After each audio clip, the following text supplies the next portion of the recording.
Welcome back to Access Anime. My name is Henshin Ikeda, and today I'll be doing a walkthrough and review of OreShura Episode 1, so stay tuned. But let's dive right on in. And again, I'll hold my final thoughts and rating at the end of the clip, so stay tuned. But let's get started. So we open up this episode with a new character. Now, his name is the Burning Fighting Fighter, and he's a medieval knight. I was like, really? Medieval knights do not have stupid names like Burning Fighting Fighter, but you know what? To each their own, that's his name. Now apparently he's a dragon slayer and he's about to slay a dragon.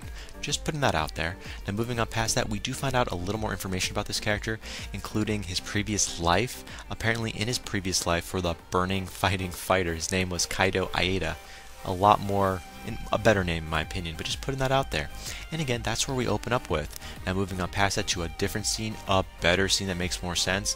Now we find this kid, he's waking up, and his name is Ieda, and he is the main character. So the main character in this anime series, his name is Ieda.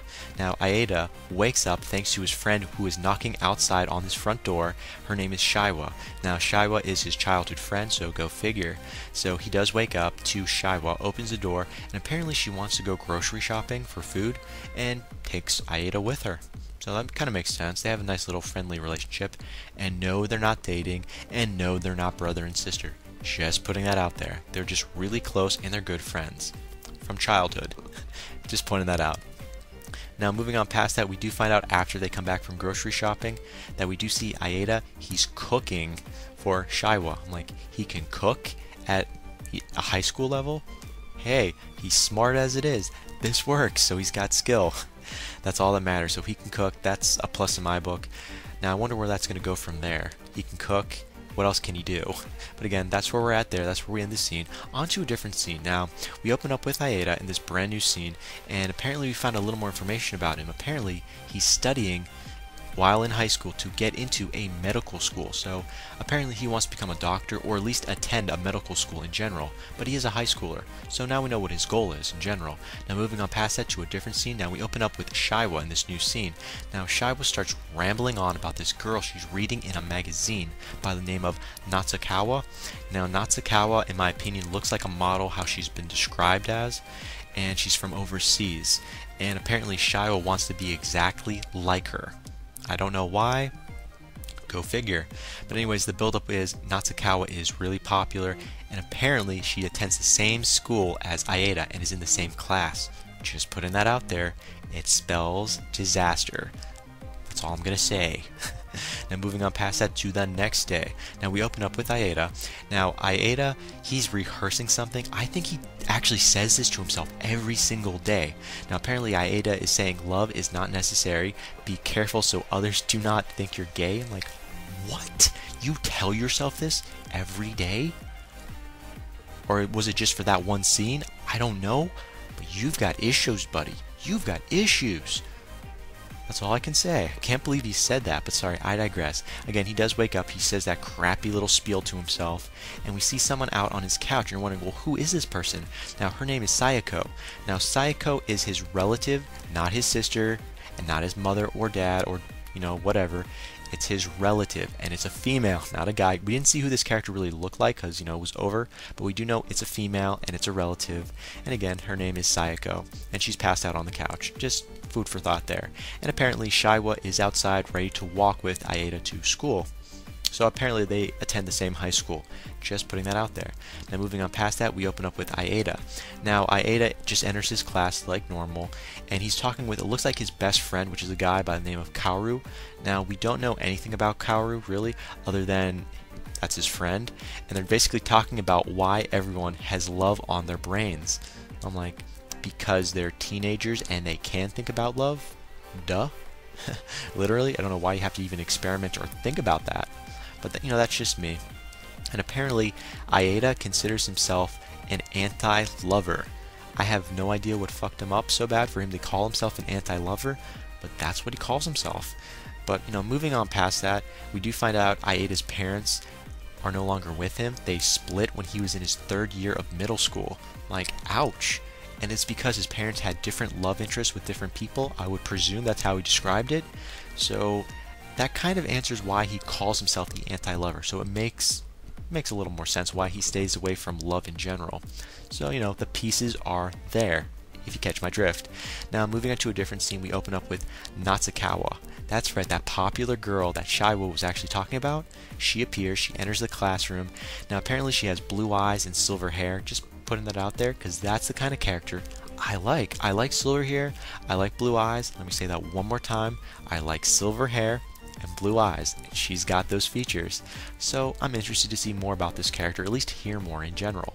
So again, new seating in the classroom, everyone has to change seats, and apparently both of them, Ieda and Natsukawa, are in the back seat next to each other, ironically. Now moving on to a different scene, we open up with Ieda. Now Ieda is just, I don't know, he's getting a lot of attention because he's sitting next to this super popular girl, but he's not saying anything. He's just keeping all his crap to himself. And Natsukawa is, well, she could care less, really. She's just brushing it off, you know. It's like, okay, he's just another fan, or maybe he doesn't just, he's trying not to do anything, you know, keep to himself. But she's watching him like a freaking hawk, you know, like every few seconds, you know, those little side eye things. I'm like, that annoys the hell out of me. But again, that's what they're doing right now. Now, Ieda, he just wants to study in peace. That's all he wants to do, study in peace. You know, his goal is just to get a recommendation from his current high school and to get that recommendation for the medical school or college that he may or may not go to so he can score a scholarship. So that's why he's trying to be on his best behavior and, again, not have any love interest. He doesn't want to slow himself down. But apparently he is super smart. Apparently his grades are definitely out there. So they're up there. And again, he's just doing this for the recommendation for his high school so he can get into a medical school. So again, that's why he's keeping it all to himself, why he's not really doing anything. But I digress. Moving on to a different scene. Now, Natsukawa, she basically randomly asks Ieda to walk her home. I'm like, you don't even know him and you just openly ask him. You've got all these admirers, you're super popular, and you ask Ieda to walk you home. And Ieda just is stunned. He basically turns to her and says, why are you after? Like, what are you after? I was going to say, like, what are you after me for? But that's not really what he was going to say. It's, what are you after? Like, what is this? Because, you know, you don't just, the popular girl just doesn't turn to, like, the nerdiest dude in school and say that, you know? It's like, that doesn't just happen unless there's a catch. And she basically says, well, I like you. You know, I really like you. And she admits it, and he's like, what? No, I'm sorry, one more time. I didn't hear that. And she's like, I'm hot for you. I burn for you. You know, take me away. I'm like, damn. What is she drinking? What is she on? Okay, seriously, this doesn't happen in an everyday situation, so Ieda is just stunned. So let's go on to a different scene. So in this different scene, Ieda, he just grabs Nakakawa, and they just run outside, and it looks like they're going home or walking her home. But no, they're like right outside of the school, and he's basically asking her, what is this? Are you lying? What's up? Why did you lie? Plain and simple. Okay, well, why did you lie? Why are you lying to me? That's what he wanted to know. And she basically says, he's being a little cutesy at first, and then she's like, yes, I'm lying. I'm sorry. Well, she didn't really apologize, but yeah, it's like, you got me figured out. Yes, I'm lying. And she's basically telling him she's been asked out 58 times over 2 months. And I'm like, wow, that's crazy. And she hates loving guys. She hates the whole date thing. So she's exactly like Ieda. I'm like, really? I didn't see this. I'm like, really? She had me convinced she might have had a crush on him, but after she said that, I was like, wow. And basically she wants a fake boyfriend just to take the heat off so she can live a normal life. Like, that kind of makes sense. I mean, kind of. Now, it's also interesting. I'm just throwing this out there. She has Ieda's notebook, or for women, it's considered a diary. For guys, it's a journal. It's our sacred manifesto. So she's blackmailing him. It's like, look, if you're not going to be my boyfriend, I'm going to blackmail you. See all this personal stuff about Shaiwa and everyone else? I already have it saved on my computer. It's backed up, so, you know, I have the real copy right here. And we're doing a flashback. Ieda's like, how did you get my journal, my notebook? And he's like, well, he works at a bookstore, or he visits a library or bookstore, so it's coincidental he might have put it back in, and then she bought it. So I was like, crap. All of your personal crap, and she has it, and she's blackmailing you. So he has to say yes, fine, I'll be your fake boyfriend.